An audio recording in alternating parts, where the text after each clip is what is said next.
Hello and welcome to the fourth of VocTerGaming's Karnage specials. I am your host, the vocal terrorist Jesse Rain, and we are here with the final and deciding game in this best of three. First up is our Team Karnage hero. His name is Jimmeh! And opposing him, managing to level the series in Game 2, he is the Blue Protoss. His name is rANDY! So, rANDY playing really well in Game 2, managed to attack on that +1 weapons timing and devastate Jimmy's army to the point where he could not come back. He was down to 9 SCVs at one point against like 50. It was horrendous. It was so hard to watch. Jimmy did everything he could. He tried to fight back, but in the end it was not enough and rANDY leveled the series. So, we are in Game 3. What do each of these players do? Does rANDY stick with the build he's been using so far in this best of 3? I'm really not sure about it. Jimmy likely will 1 racks expand again from the looks of this. He's not going to do a sneaky proxy 2 racks, so it looks like at the moment it looks like they're both going to stick with their builds.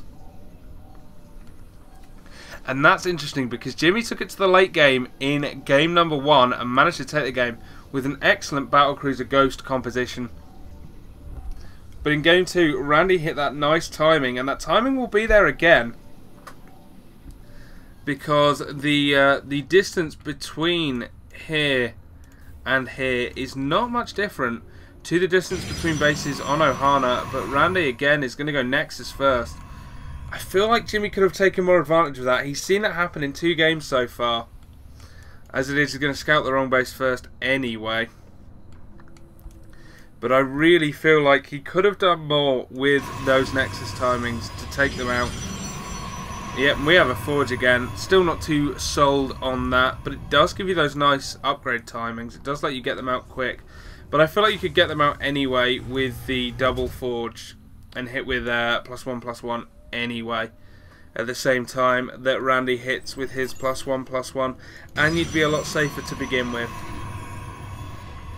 But we shall see. So this is completely standard from both of our players so far. Yep, assuming a base to go down now for Jimmy as he hits 400 minerals.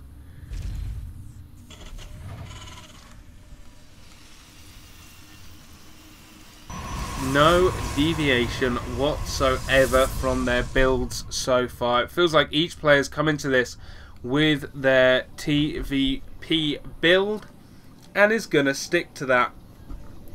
Now, like I said, I liked rANDY's pressure in Game 2. Will we see more of that in this? Or will Jimmy switch it up? Oh, Jimmy is switching it up. So in our first game, he went 3 barracks before factory. In our second game, he went 2 barracks before factory. This time, he's going 1 barracks into factory. So, Jimmy, it looks like, wants to do a bit more, perhaps an earlier attack. That would be interesting. The new siege tank timing attacks are so nice. And I would really love to see them. And we have a tech lab going down. So we have one of 2 things. We either have Banshees on the way, or we have siege tank timing attacks. I hope it's siege tank timing attacks. I love them so much. Banshees are quite decent on this map though, but we do not have a starport going down, so that is going to be that. This is the siege tank timing we have. Do we have siege going down? He doesn't have the money yet. We have a siege tank. Does siege go down? Does siege go down? Come on, gas. I'm just going to sit and watch this until siege goes down. I want it to go down. Once that hits 100 gas, if he does not get siege, I shall cry. Because you want to get siege with this build. Come on, it's 104, it's 112. You've got the money. Oh, Jimmy is letting me down.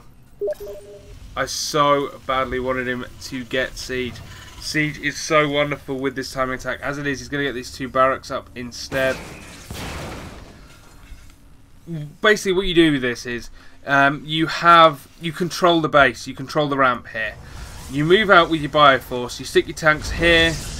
Yeah, pretty much just there. You can't really, there's not much to fit on this side of it. But you stick your tanks around this edge.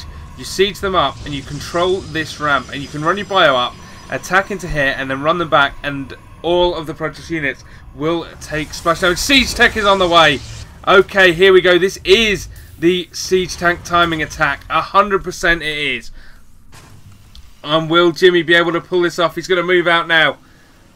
Is he going to take those tanks with him? Come on, take the tanks with you. Yes. I'm sorry, I'm really excited. What do we have in the base of Randy to take this down?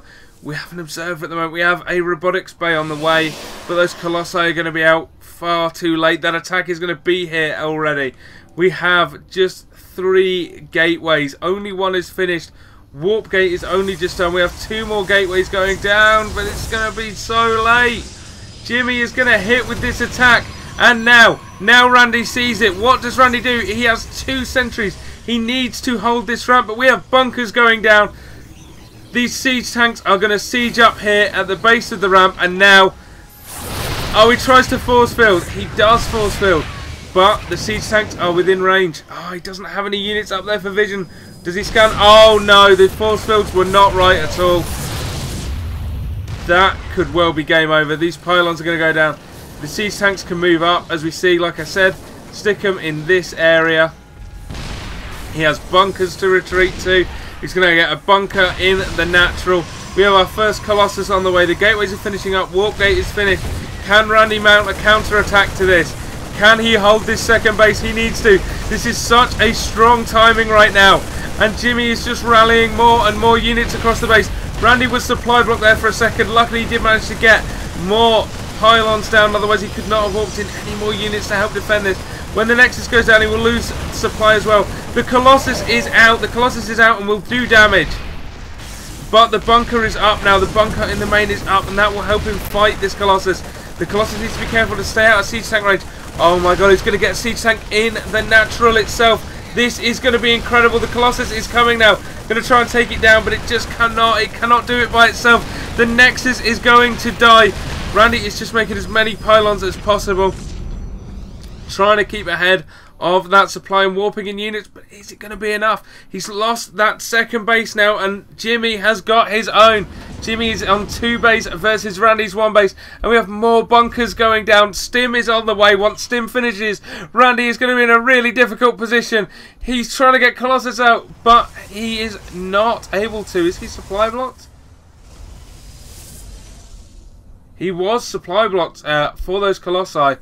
They do take 6 supply, which is huge. What does Randy do at this point? How does he escape this? His Colossi can leave the base, but that is about it. He just doesn't have the units yet to attack down the ramp, and the longer he waits, the more siege tanks there are, the more bunkers there are. He's getting a warp prism. Okay, he's going to try and get down, maybe attack the tanks from behind, but there's bunkers there as well. These tanks are so safe right now. Holy crap, Jimmy is just playing it so well. Randy is never, ever going to be able to take this base. No way, no how. The only thing to do is base trade, but Randy has just not enough units. Oh, this is so difficult. The warp prism is out. He's going to elevator them down. What is he going to do with them, though? All Jimmy has to do is keep some units at home, and it's game over. Like, he wins this series. And look at this. Jimmy's getting Vikings out. He knows the only way he could lose this, perhaps, is a mass Colossi attack. So he's going to get Vikings out to help fight them. He already has 2 at the front. It looks like Randy's going to bypass. Randy's going to go for the base of Jimmy. Jimmy must sense something is happening. He's got to have a feeling that Randy's got to do something. And yes, he does. He's getting 3 bunkers up at home. He's thought to himself, how could I possibly lose this game? I could lose it in a base trade. So he's getting 3 bunkers up at home. At the very least, this forces the Protoss into a choke that he can't get past. We have SCVs coming now, tanking some of the damage. The siege tanks are doing damage of their own. Jimmy at the moment is just going to hold at the bottom of this base and try desperately to hold his ramp. He's not even going to enter the base trade scenario just yet. All he wants to do is hold this attack and hold that natural from going down. He wanted to make sure this wasn't a feint, but this is all the units Randy has pretty much. So Jimmy is now moving up with his Marines. Jimmy's in the main base. He's going to take down the robotics facility before any more Colossi come out. And Randy GG's. Team Karnage's Jimmy takes the series 2-1. Oh, absolutely incredible. I love the Marine Siege Tank timing in TVP at the moment. Unfortunately, I don't love it as a Protoss player, but I love to see it happen. And Jimmy played that immaculately. Randy had no answer for it. So Team Karnage's Jimmy takes this series 2-1. And that is me done recording Karnage specials for the day. Thank you very much for watching. Don't forget these will be posted to both youtube.com/VocTerGaming and youtube.com/Karnage Esports TV. As well as that, you can find me every Friday over at youtube.com/VaporGame and at www.easystarcraft.com.